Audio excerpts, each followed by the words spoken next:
Good morning friend. আপনারা সবাই কেমন আছেন? আশা করি ভালো আছেন। আজকে যে মাছটা আপনাদের দেখাচ্ছি এই মাছটা লায়লন টাইগার, কিন্তু এখানকার নয়। এই মাছটা কিন্তু ম্যাড্রাস, মানে যেখান থেকে চালানি রুই আমরা কিনে আনি।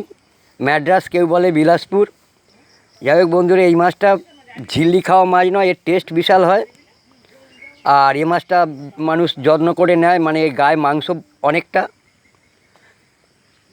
যাই হোক, আজকে অন্য কিছু পাই না বন্ধুরা, মানে যাই হোক আজকে এই পর্যন্ত দেখাতে পারলাম। তেলাপিয়া মাছ এখন মানে ছোট ছোট বাচ্চা ছাড়বে। এবার পুকুরের মাছগুলো আপনাদের দেখাবো। এটা ফিশারির মাছ, অন্ধের মাছ। এটা লায়লন টাইগার, অনেকে বলে তেলাপিয়া, তেলাপিয়া নয়। যাই হোক বন্ধুরা, ভালো লাগলে একটা কমেন্ট করে জানাবেন। রাখছি।